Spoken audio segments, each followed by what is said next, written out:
नमस्कार,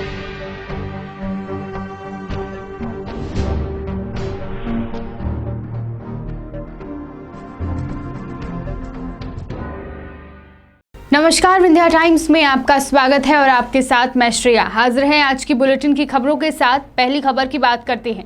Rewa medical college में कोविड-19 से संबंधित जांच और उपचार की समीक्षा के लिए आज स्वास्थ्य विभाग के उप सचिव स्वमेश मिश्रा रीवा संजय गांधी अस्पताल पहुंचे और व्यवस्थाओं का जायजा लिया। इसके साथ ही उप सचिव के द्वारा सुपर स्पेशलिटी अस्पताल और जिले में स्वास्थ्य विभाग की समीक्षा की गई। इस दौरान बैठक में संजय गांधी अस्पताल से विवेक कुशवाहा के शव का गायब हो जाने का मामला भी सामने आया, जिसे लेकर उप सचिव के द्वारा सख्त दिशा निर्देश दिए गए हैं। बैठक में विशेष रूप से कोरोना मरीजों के साथ बरती जा रही लापरवाही में तीखे तेवर दिखाते हुए उप सचिव के द्वारा कई दिशा निर्देश जारी किए और विवेक कुशवाहा के शव परिवर्तन मामले में भी स्वास्थ्य अधिकारियों को दिशा निर्देश दिए गए, जिसमें यह कहा गया कि कोरोना वायरस से संक्रमित मरीज की यदि मौत हो जाती है तो उसका वेरिफिकेशन आधार कार्ड के माध्यम से किया जाएगा। बॉडी सुपुर्द करने से पहले चिकित्सक यह निश्चित करें कि बॉडी उसी व्यक्ति की है या नहीं। इसके बाद वह मृतक की बॉडी पुलिस को सौंपी जाएगी। पुलिस द्वारा दोबारा उसका वेरिफिकेशन करने के बाद बॉडी नगर निगम को सौंपी जाएगी और इसके बाद नगर निगम उसका वेरिफिकेशन करके अंतिम संस्कार करेगा। इसके साथ ही मीडिया कर्मियों से बात करते हुए स्वास्थ्य विभाग के उप सचिव स्वमेश मिश्रा ने कहा कि शासन के निर्देशानुसार मेडिकल एजुकेशन में काम करने वाले विभिन्न अधिकारियों को कोविड उपचार के लिए समीक्षा के लिए मेडिकल कॉलेज में कोविड की तैयारियों के निरीक्षण में भेजा गया है, जिसमें मुझे रीवा और शहडोल का टास्क दिया गया। निरीक्षण में रीवा सुपर स्पेशलिटी अस्पताल के लोकार्पण की तैयारियों के लिए भी समीक्षा बैठक की गई है। लोकार्पण संबंधी व्यवस्थाओं को बनाने के लिए दिशा निर्देश दिए गए हैं। मीडिया कर्मियों से बात करते हुए अधिकारी ने बताया कि रीवा मेडिकल कॉलेज में इतनी व्यवस्था की जा चुकी है कि मेडिकल कॉलेज अगले 1 महीने के लिए मरीजों का उपचार करने के लिए तैयार है, जिसमें बैकअप प्लान भी तैयार किया जा रहा है। इसके साथ ही अस्पताल में जो कमियां हैं उसकी पूर्ति के लिए शासन को अवगत कराया जाएगा। कोरोना महामारी के चलते अन्य व्यापारिक संस्थानों की तरह साउंड लाइट सांस्कृतिक व धार्मिक कार्यों में अपनी भूमिका निभाने वाले लघु व्यापारियों को भी बेहद परेशानियों का सामना करना पड़ रहा है। पिछले 5 महीने से देश में फैली कोरोना महामारी के चलते समूचा देश कुछ दिनों तक लॉकडाउन की स्थिति से गुजरा। इस दौरान आर्थिक और व्यापारिक दृष्टि से काफी नुकसान हुआ। उसके बाद अनलॉक की प्रक्रिया शुरू होने के बाद सभी व्यापारियों को राहत दी गई और उन्हें पटरी पर लाने का काम किया गया। लेकिन साउंड लाइट व कलाकारों के व्यवसाय आज भी पूर्णतः बंद हैं, जबकि यह व्यवसाय सांस्कृतिक, सामाजिक, धार्मिक समारोह के माध्यम से सीजनेबल होता है, इसलिए अतिरिक्त समय में वैसे भी कमाई नहीं हो पाती। जिले में ऐसे व्यवसाय करने वाले करीब 8000 से ऊपर संख्या में लोग हैं। आज शहर में साउंड लाइट कलाकार समूह के द्वारा बारिश के दौरान भी प्रदर्शन किया और अपनी मांगों को लेकर रीवा कलेक्टर को व्यवसायियों के द्वारा ज्ञापन भी सौंपा गया और जल्द से जल्द व्यवसायों को संचालित करने की मांग की गई है। आज रीवा के सिमरिया क्षेत्र से आए आदिवासियों ने संभागीय कमिश्नर कार्यालय में ज्ञापन सौंपा। ज्ञापन सौंपते हुए आदिवासियों ने आरोप लगाया कि गांव के सरपंच द्वारा उनकी आवास की भूमि पर गौशाला बनवाई जा रही है। गांव वासियों ने आरोप लगाया कि पंचायत चुनावी रंजिश के चलते ग्राम पंचायत पटेरा ग्राम खरहरी के सरपंच प्रमोद कुमार तिवारी द्वारा गरीब आदिवासी भूमिहीन मजदूरों को परेशान करने की नियत से गौशाला का निर्माण कराया जा रहा है। ग्रामवासियों की मांग है कि जिस स्थल पर गौशाला निर्माण करवाया जा रहा है वहां पर निर्माण न कराया जाए और इस निर्माण कार्य पर रोक लगाई जाए। इसके अलावा ग्रामवासियों ने चेतावनी भी दी है कि अगर निर्माण कार्य पर रोक नहीं लगाई गई तो कोई भी अप्रिय घटना घटित हो सकती है, जिसका जिम्मेदार शासन प्रशासन होगा। ज्ञापन दे रहे हैं किस संबंध में? ये दरअसल विधानसभा सिमरिया अंतर्गत तहसील सिमरिया में एक ग्राम खरहरी कहलाता है। खरहरी में वहाँ आदिवासी समाज के लोग जो है पुश्तैनी रूप से बसे हुए और ज़मीन जिस ज़मीन में बसे हैं उस ज़मीन से लगी हुई जो है तो खाली ज़मीन मतलब शासन थी, जो इनका मतलब 2007 तक जो है तो लगातार राजस्व रिकॉर्ड में कब्जा चला आ रहा था। उस ज़मीन पे जो है वहाँ के ग्राम पंचायत के जो सरपंच हैं, सरपंच द्वारा गौशाला निर्माण कराया जा रहा है। अब वर्तमान में इनकी फसल खड़ी है, धान लगी हुई है और पूरा का पूरा जो है तो जेसीबी मशीन ले जाके उसको नष्ट कराने के लिए जो है तो गए थे।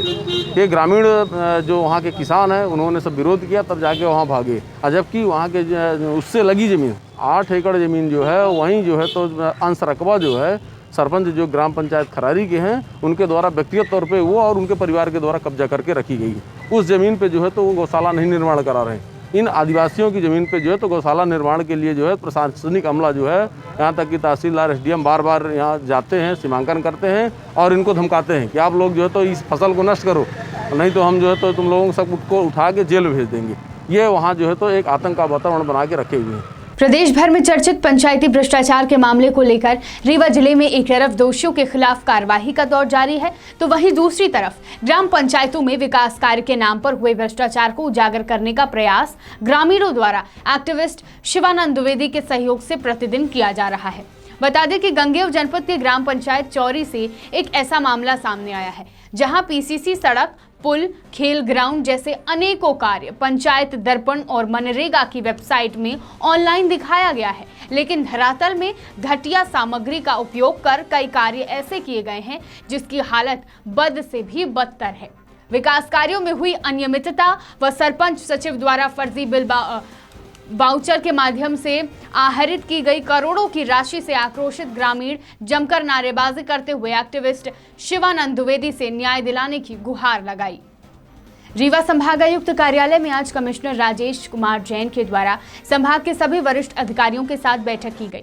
बैठक में रीवा संभाग अंतर्गत आने वाले सभी जिलों में चल रहे प्रशासनिक कार्यों की समीक्षा बैठक की गई, जिसमें रीवा कलेक्टर इलिया राजा टी सहित सीधी सिंगरौली, सतना जिले के प्रशासनिक अधिकारी भी मौजूद रहे। इस दौरान बैठक में समय पर कार्य पूरा न होने पर संबंधित अधिकारियों को फटकार लगाई गई और समय में कार्य पूरा करने के दिशा निर्देश भी दिए गए।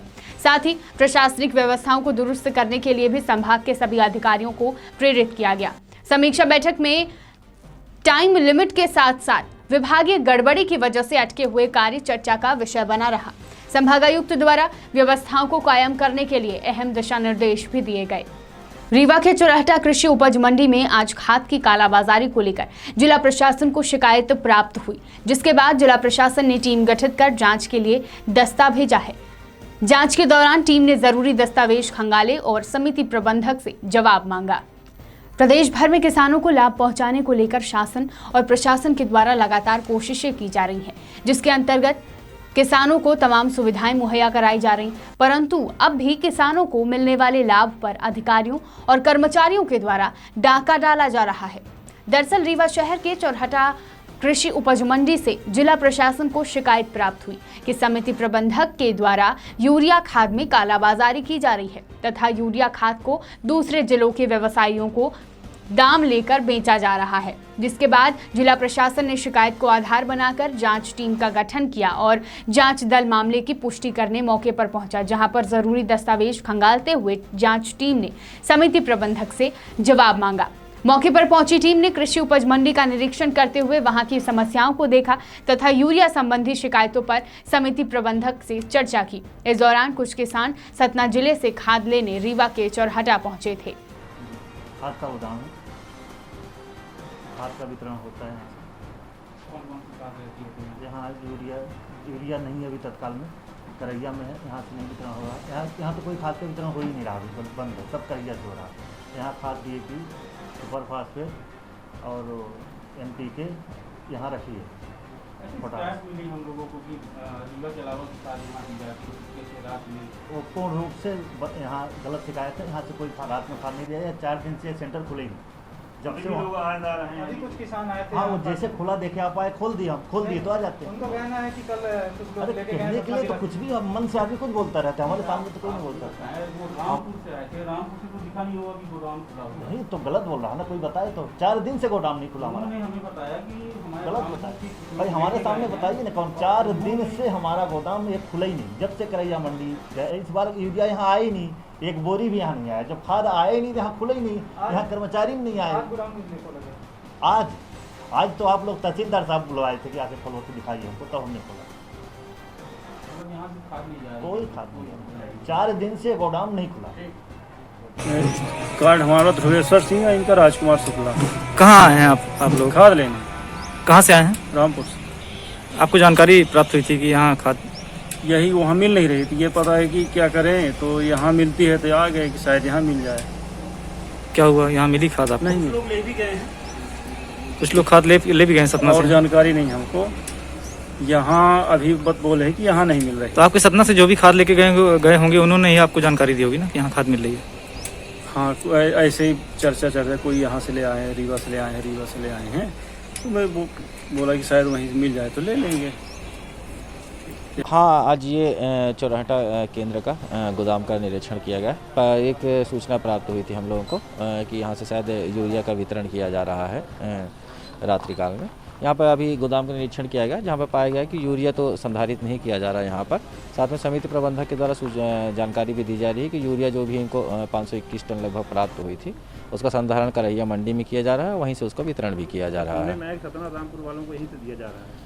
नहीं, ऐसा नहीं है। समिति प्रबंधक के द्वारा बताया गया जितना भी 521 टन लगभग मिला था वो सारा करैया मंडी में संधारित भी है और वहीं से वितरण भी किया जा रहा है। जो भी थे उन्हें जानकारी मिली कि सतना वालों को ले जा रहे हैं, सतना से नहीं, ऐसा नहीं है। ये गोदाम पिछले 4-5 दिनों से बंद है। बंद होने के साथ साथ जो भी वितरण हो रहा सारा करैया मंडी से ही हो जा रहा है। अभी तो जानकारी प्राप्त कर ली गई है, अग्रिम कार्यवाही जो होगी जाँच भी की जाएगी। इसमें यूरिया है ही नहीं यहाँ पर। बात यह है कि जो भी यूरिया इनको शासन की तरफ से बात हुई थी 521 टन, उसका सारा जो संधारण किया जा रहा है वो करैया मंडी में ही किया जा रहा है और वहीं से वितरण भी हो रहा है। यूरिया है नहीं गोदाम में। यूरिया के अतिरिक्त जो भी जानकारी सामग्री है उसकी जानकारी ले ली गई है। जनपद पंचायत जवा के ग्राम पंचायत परिहारनपुरवा में गंजटोला में पक्की सड़क नहीं बनाई गई है। पानी निकासी की सुविधा तो दूर, बरसात के दिनों में ग्रामीणों का मुख्य रोड तक पहुंचने तक का रास्ता बंद हो जाता है। ग्रामीण गांव में रहते हुए भी बदहाली का जीवन व्यतीत कर रहे हैं, मगर अभी तक गांव में शासन व प्रशासन द्वारा मूलभूत सुविधाएं उपलब्ध नहीं कराई गई हैं। सुविधाएं नहीं मिलने के कारण ग्रामीणों में प्रशासनिक अधिकारियों के खिलाफ आक्रोश बढ़ता जा रहा है। इस संबंध में हमारे संवाददाता सुभाष मिश्रा ने गांव के अनंत तिवारी से बात की तो उन्होंने बताया कि मेरी उम्र 80 वर्ष हो चुकी है। आज तक विधायक सरपंच वोट मांगने आते हैं, पर जीतने के बाद कोई पलटकर नहीं देखता। आज भी हमारे गांव में मुख्य सड़क तक जाने के लिए कोई रास्ता नहीं है। अगर महिला या पुरुष कोई भी बीमार हो जाए तो उसे मुख्य सड़क तक पहुंचने में काफी समस्याओं का सामना करना पड़ता है और न तो कोई वाहन गांव तक पहुंच पाता है। गांववासी बदहाली की जिंदगी जीने को मजबूर हैं। गांव के लोगों ने जनसुनवाई से लेकर सीएम हेल्पलाइन तक शिकायत की, लेकिन समस्या को लेकर अभी तक सुनवाई नहीं की गई है। सिरमौर से सुभाष मिश्रा की रिपोर्ट। क्या नाम है बाबा जी आपका? अनंत प्रसाद तिवारी। समस्या क्या है आपके गांव में? हमको रास्ता चलने के लिए रोड नहीं, हमको दिखाई नहीं देता है, जिसकी वजह से हम लोग कहीं जा नहीं पाते हैं। घर में बैठे दवाई कराने के लिए हो तो कैसे जाए हम? समस्या कब से है बाबा जी? हैं? समस्या आपको कब से है ये गांव की? यही समस्या अब हमारा 82 साल चल रहा है। 82 सालों से नहीं बनी? हाँ। सरपंच सचिव से आप कुछ बोले? सरपंच कभी आते नहीं है तो क्या बोलेंगे। सरपंच तो कभी हमारे आते नहीं है, उन्हें कहती आगे निकल जाते हैं। मतलब कोनो प्रकार से सुविधा नहीं बनी रोड के? कोई सुविधा नहीं है। और जनप्रतिनिधि से विधायक नेता कोई नहीं, वोट के समय आते थे लेकिन इसके बाद कभी नहीं आए वो। प्रसाद तिवारी। समस्या क्या है गांव के? समस्या तो सर हमें इतनी भयंकर है कि आज 52 वर्ष हो गया हमें। मेरी अवस्था 52 वर्ष की है। रोड के लिए इतनी भयंकर समस्या है कि विद्यालय मेरे गांव में शासकीय प्राथमिक पाठशाला की दृष्टि पूरा बेग हम लगभग 25 मीटर बगल में खड़े हैं। बच्चों की स्कूल आने के लिए रास्ता नहीं है। कोई कर्मचारी आता है टीकाकरण के लिए, इंजेक्शन लगवाने के लिए कोई आ नहीं पाता है। और रोड की इतना भयंकर समस्या है कि कीचड़ इतना है कि 2 फीट कीचड़ घुस कर आना जाना पड़ता है। मैं खुद आई का 100% विकलांग हूँ, मैं पेशेंट हूँ।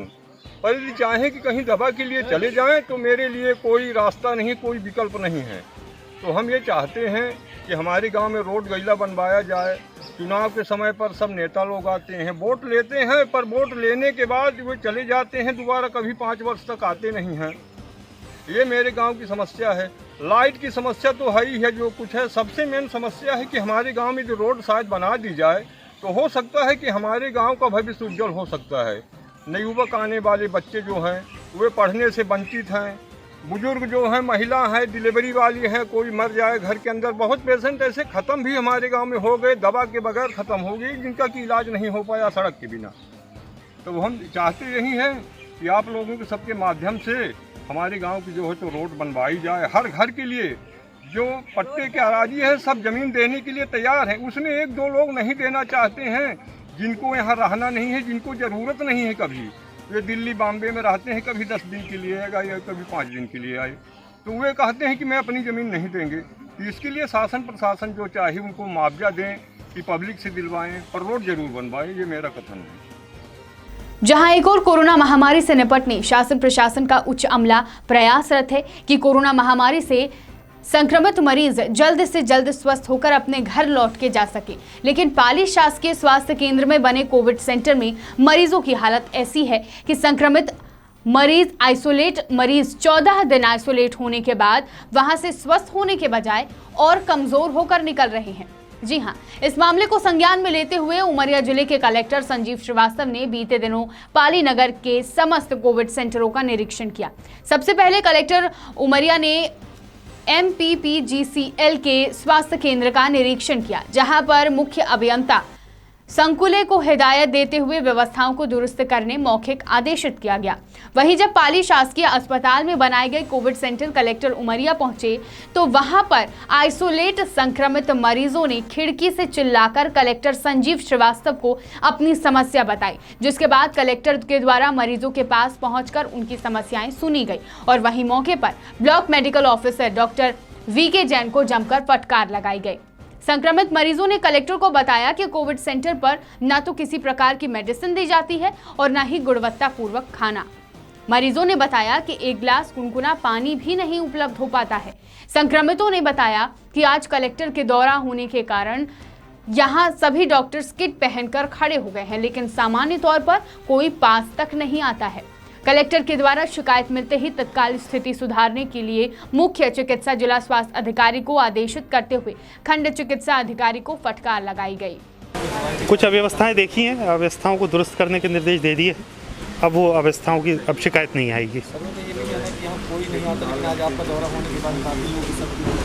ठीक है, तो मैं हर 2-3 दिन में आता रहूँगा, मेरी वजह से ही आते हैं तो अच्छी बात है। मैं भी सबको निर्देश दे दिया, डॉक्टर 2 दिन में 2 राउंड लगाएंगे। विंध्य की तमाम खबरों के साथ कल फिर हाजिर होंगे। देखते रहिए विंध्या टाइम्स। बहुत बहुत धन्यवाद।